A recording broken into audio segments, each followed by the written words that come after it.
Selamat malam, saya Ogi Rahmawanadi Saputra dari kelas Med 4B akan mengirimkan jawaban UTS meteorologi tropis. Untuk nomor 1 yang A, El Nino Southern Oscillation Enso netral, Indian Ocean Dipole cenderung positif. Perkiraan Enso El Nino Southern Oscillation saat ini netral, suhu permukaan laut di Pasifik Tengah telah terus menurun sejak Desember 2023. Penurunan permukaan ini didukung oleh penurunan signifikan di bawah bagian Pasifik Tengah dan Timur. Pola awan dan tekanan permukaan terbaru juga netral. Baik model iklim Bureau maupun internasional menyarankan bahwa Enso kemungkinan akan tetap netral sehingga setidaknya Juli 2024. Prediksi El Nino dan La Nina yang dibuat di pertengahan musim gugur cenderung memiliki akurasi yang lebih rendah daripada prediksi yang dibuat di waktu lain dalam setahun. Artinya prediksi saat ini tentang keadaan El Nino setelah Juli harus digunakan dengan hati-hati. Suhu permukaan laut global telah menjadi yang terhangat sepanjang sejarah untuk setiap bulan antara April 2023 dan sampai dengan Maret 2024. Dengan SST April 2024 saat ini melacak lebih hangat dari April 2023. Pola hangat global mempengaruhi pola historis global yang biasanya terjadi dengan variabilitas Enso.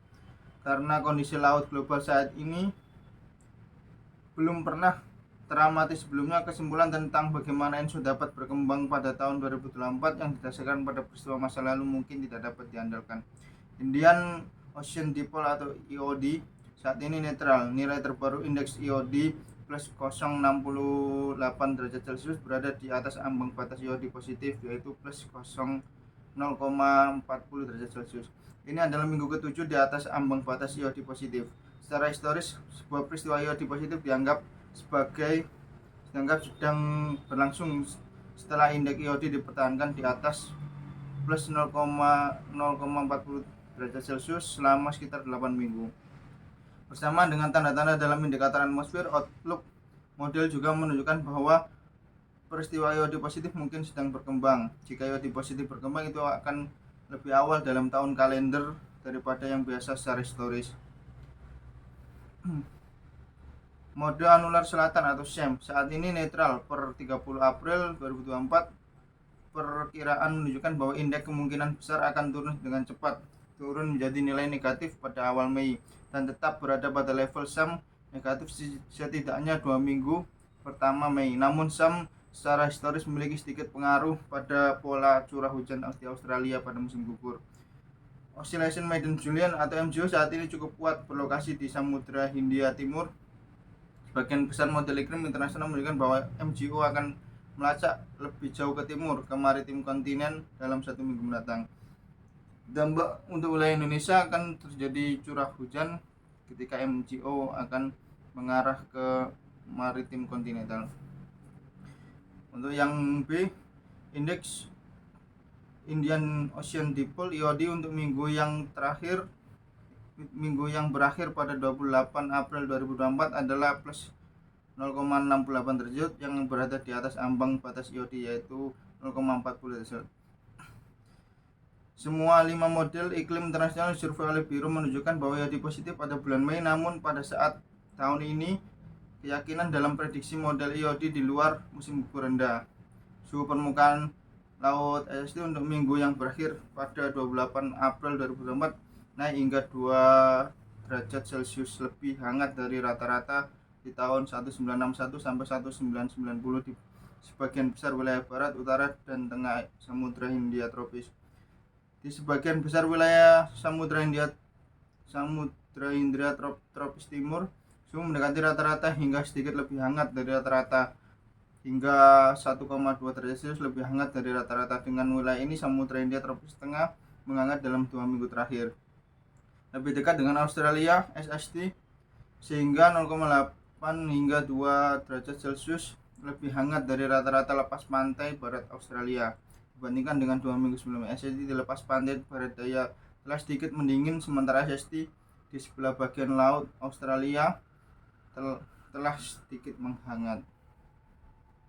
Untuk soal nomor 2, gelombang khatulistiwa adalah fenomena yang terjadi di Samudra Pasifik dan Samudra Hindia bagian tengah dan timur di sepanjang khatulistiwa. Mereka adalah gangguan dalam suhu, angin, permukaan laut yang bergerak sepanjang khatulistiwa dari timur ke barat atau sebaliknya. Gelombang ini dapat terjadi dalam berbagai skala waktu dan beberapa hari hingga beberapa minggu dan dapat mempengaruhi iklim global secara cuaca lokal. Ada beberapa jenis gelombang khatulistiwa yaitu gelombang Kelvin, gelombang Rossby. Untuk gelombang Kelvin, ini adalah gelombang khatulistiwa yang terpenting dan paling terkenal. Mereka disebabkan oleh gangguan dalam angin dan suhu di khatulistiwa. Untuk gelombang Rossby, ini terjadi di kedalaman yang lebih besar daripada gelombang Kelvin. Mereka dipengaruhi oleh pembelokan oleh gaya Coriolis yang disebabkan oleh rotasi bumi.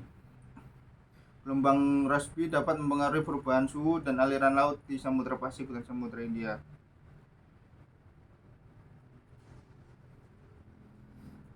Kemudian ada lagi gelombang Equatorial Rossby. Gelombang ini mirip dengan gelombang Rossby tapi terjadi di khatulistiwa dan bergerak dari timur ke barat. Ada lagi gelombang MJO yaitu Medium Julian Oscillation, ini adalah gelombang khatulistiwa yang paling signifikan secara global. Untuk yang nomor 3 yaitu sirkulasi angin global adalah pola besar aliran udara di atmosfer bumi yang dipengaruhi oleh perbedaan suhu antara khatulistiwa dan kutub serta rotasi bumi. Pola ini terdiri dari beberapa sirkulasi utama yang terjadi di berbagai tingkat atmosfer dan dari permukaan hingga stratosfer. Pada tingkat permukaan, pola sirkulasi angin utama meliputi angin utama termasuk angin pasat dan angin barat.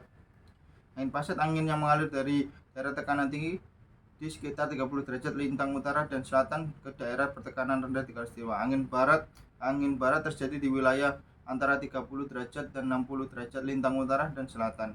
Mereka bertiup dari barat ke timur membawa cuaca yang relatif basah dan lembab. Di tingkat atmosfer, sirkulasi angin global meliputi jet stream. Jet stream adalah aliran angin yang sangat cepat di atas atmosfer troposfer, terutama di belahan utara. Terdapat jet stream polar dan subtropis. Jet stream polar berada di sekitar 60 derajat sampai 70 derajat lintang utara, sedangkan jet stream subtropis berada di sekitar 30 sampai 40 derajat lintang utara. Sirkulasi Hadley, Farrell dan polar. Di atmosfer troposfer, sirkulasi terdiri dari sel Hadley, Farrell dan polar. Sirkulasi angin global memiliki dampak yang signifikan pada pola cuaca, iklim, dan distribusi energi bumi. Perubahan dalam sirkulasi angin global dapat mempengaruhi pola cuaca ekstrim seperti badai dan periode kekeringan, serta pola migrasi hewan dan flora. Yang keempat, untuk yang A adalah El Nino, adalah fenomena alami dalam sistem iklim bumi yang terjadi secara periodik di Samudra Pasifik. Ini terjadi ketika suhu permukaan laut yang biasanya dingin di sepanjang pesisir Amerika Selatan menjadi lebih hangat dari biasanya. Fenomena ini biasa berlangsung selama beberapa bulan hingga setahun, meskipun kekuatannya dan durasinya dapat bervariasi. Penyebab utama El Nino adalah perubahan dalam sirkulasi atmosfer dan oseanografi di kawasan Pasifik tropis. Biasanya angin pasat bertiup dari timur ke barat sepanjang khatulistiwa dan mendorong air hangat ke daerah barat. Namun selama periode El Nino, angin pasat melemah atau bahkan berbalik arah, yang memungkinkan untuk akumulasi air hangat di sepanjang pesisir Amerika Selatan. Yang kedua adalah La Nina. La Nina adalah fenomena iklim yang terjadi secara periodik di Samudra Pasifik, di mana suhu permukaan laut di sepanjang khatulistiwa menjadi lebih dingin dari biasanya. Fenomena ini merupakan kebalikan dari El Nino dalam siklus iklim yang dikenal sebagai El Nino Southern Oscillation atau ENSO. La Nina seringkali terjadi setelah periode El Nino, tetapi tidak selalu. Ini dipicu oleh perubahan dalam siklus atmosfer dan oseanografi di Samudra Pasifik tropis. Mirip dengan El Nino, La Nina, angin pasat yang biasanya mengarah dari timur ke barat sepanjang khatulistiwa menjadi lebih kuat, mendorong air hangat ke arah barat. Akibatnya air dingin dari kedalaman laut naik ke permukaan di sepanjang khatulistiwa, menyebabkan suhu permukaan laut menjadi lebih dingin dari biasanya. ENSO adalah singkatan dari El Nino Southern Oscillation, yang merupakan sebuah siklus iklim alami yang terjadi di Samudra Pasifik. Siklus ini melibatkan interaksi antara suhu permukaan laut di Samudra Pasifik tropis angin dan tekanan atmosfer di wilayah tersebut. ENSO terdiri dari dua fase utama, yaitu El Nino dan La Nina, serta fase netral di antara keduanya. ENSO memiliki dampak yang signifikan pada pola cuaca dan iklim di seluruh dunia. Perubahan dalam siklus ini dapat menyebabkan perubahan ekstrim dalam pola cuaca seperti banjir, kekeringan, badai tropis, dan gelombang panas.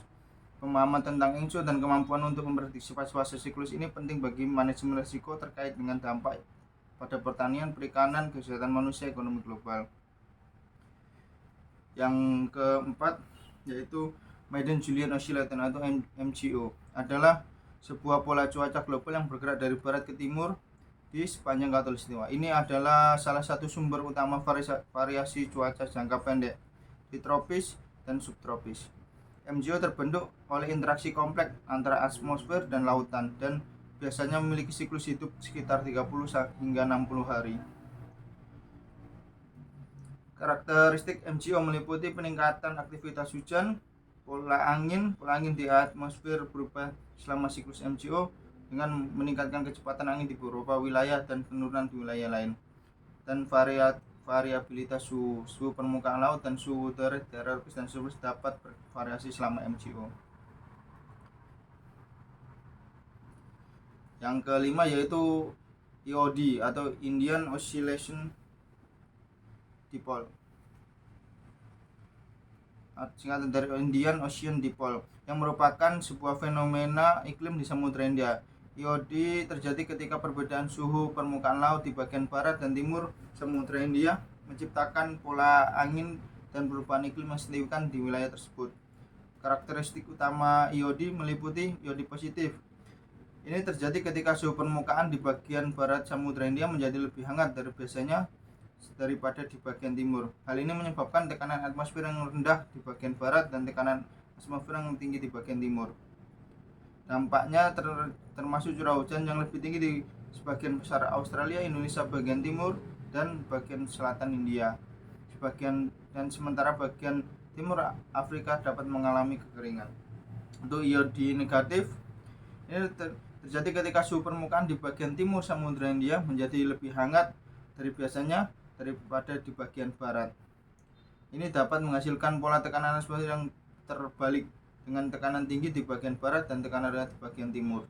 Dampaknya termasuk cuaca yang lebih kering di bagian besar Australia dan hujan lebih banyak di bagian timur Afrika. Dan di Indonesia mempengaruhi pola cuaca di wilayah yang jauh dari Samudra Hindia termasuk Australia, Asia Tenggara, Afrika Timur, dan juga mempengaruhi pola monsun Asia di selatan dan timur tengah.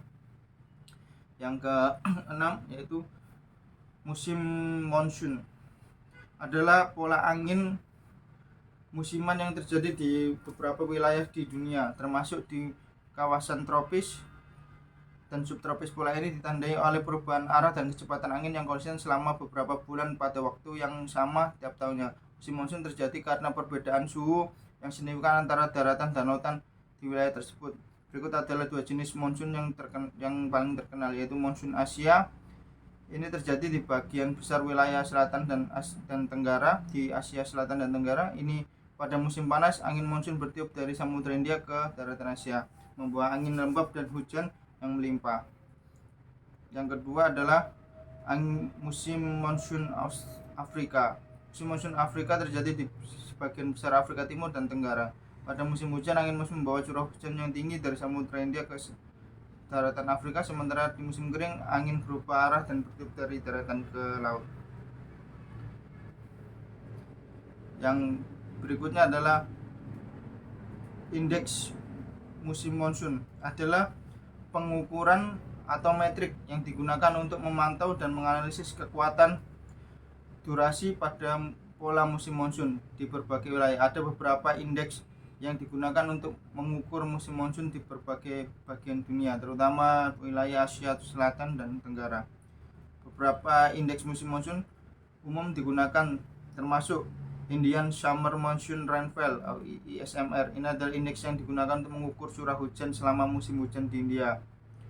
All Indian Monsoon Rainfall AIMR adalah indeks yang mengukur curah hujan selama musim hujan di seluruh India. Southern Oscillation Index atau SOI Meskipun bukan indeks yang secara khusus mengukur musim monsun, SOI adalah pengukuran yang sering digunakan untuk meramalkan musim monsun di Asia Selatan dan Tenggara. Dan berikutnya adalah onset date of monsoon. Ini adalah indeks yang mengukur tanggal dimulainya musim hujan atau musim monsun di berbagai wilayah. Yang berikutnya adalah monsoon break, adalah istilah yang digunakan dalam konteks musim hujan atau musim monsun untuk menggambarkan periode singkat di mana hujan secara signifikan berkurang atau bahkan berhenti sama sekali dalam satu wilayah yang biasanya mengalami curah hujan tinggi pada musim hujan. Periode ini terjadi di tengah musim hujan dan pada awal atau akhir musim hujan. Monsoon break dapat memiliki dampak yang signifikan terhadap pertanian, sumber daya air, dan kehidupan masyarakat di wilayah terdampak. Berikutnya adalah Borneo Vortex, adalah fenomena cuaca yang terjadi di sekitar Pulau Borneo yang merupakan salah satu pulau terbesar di dunia yang terletak di Asia Tenggara. Fenomena ini merupakan jenis siklon tropis lokal yang khas di wilayah tersebut. Borneo Vortex seringkali terbentuk selama musim hujan di wilayah tersebut, ketika kondisi atmosfer dan lautan mendukung pembentukan badai kecil atau siklon tropis. Beberapa karakteristik Borneo Vortex meliputi untuk ukuran kecil, Borneo Vortex cenderung memiliki diameter yang lebih kecil daripada badai tropis besar seperti siklon tropis atau taufan. Pembentukannya yang lokal, Borneo Vortex umumnya terbentuk secara lokal di sekitar Pulau Borneo dan wilayah perairan sekitarnya. Pengaruh terhadap cuaca, meskipun ukuran kecil, Borneo Vortex dapat memiliki dampak signifikan pada pola cuaca lokal di Pulau Borneo di wilayah sekitarnya. Yang berikutnya adalah cold surge, adalah sebuah fenomena cuaca yang terjadi ketika aliran udara dingin kering dari daerah bertekanan tinggi di belahan bumi utara tiba-tiba memasuki wilayah yang biasanya hangat atau tropis. Fenomena ini sering terjadi pada musim dingin di daerah yang terletak di dekat lintang tinggi atau wilayah yang berdekatan dengan sumber udara dingin seperti Siberia dan Arktik. Karakteristik dari cold surge meliputi penurunan suhu, penyertaan angin kencang, dan perubahan cuaca mendadak. Yang berikutnya adalah cross equatorial northeast surge atau CENS, adalah fenomena cuaca yang terjadi di kawasan Asia Tenggara, terutama di wilayah seperti Indonesia, Malaysia, Singapura, Brunei Darussalam. Fenomena ini biasanya terjadi selama musim kemarau di kawasan tersebut. Karakteristik dari CENS meliputi arah angin. CENS memiliki CENS terjadi ketika aliran udara dari wilayah selatan Khatulistiwa bagian utara Australia atau Samudra Hindia Selatan bergerak ke utara dan melintasi Khatulistiwa ke wilayah Asia Tenggara. Oleh karena itu, angin yang biasanya bertiup dari selatan ke utara menjadi berbalik arah atau bertiup dari utara ke selatan. Cuaca CENS dapat membawa hujan yang signifikan ke wilayah-wilayah yang terpengaruh, terutama di sepanjang garis pantai barat Sumatera, Malaysia, dan bagian barat Kalimantan. Suhu CENS dapat menyebabkan penurunan suhu singkat namun signifikan karena aliran udara dari selatan yang lebih dingin menggantikan udara hangat di wilayah yang terdampak. Berikutnya adalah nomor 5, yaitu status saat ini MCO saat ini cukup kuat dan berada di bagian timur Samudra Hindia. Pergerakan yang diproyeksikan sebagai model iklim internasional memperkirakan bahwa MCO akan bergerak lebih jauh dari timur ke dalam wilayah maritim yang mencakup Indonesia, Malaysia, Singapura, dan Filipina dalam 1 minggu ke depan.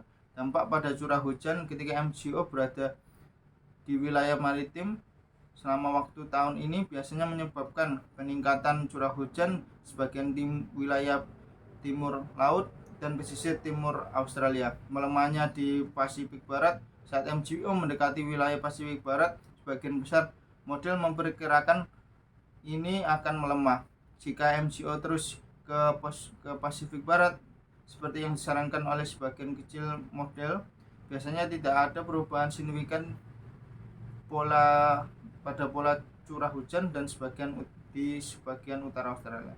Secara keseluruhan, paragraf tersebut mencoroti sifat dinamis dari MCO dan pengaruhnya pada pola curah hujan di berbagai wilayah, menekankan pentingnya untuk ramalan cuaca dan pemahaman variabilitas iklim regional.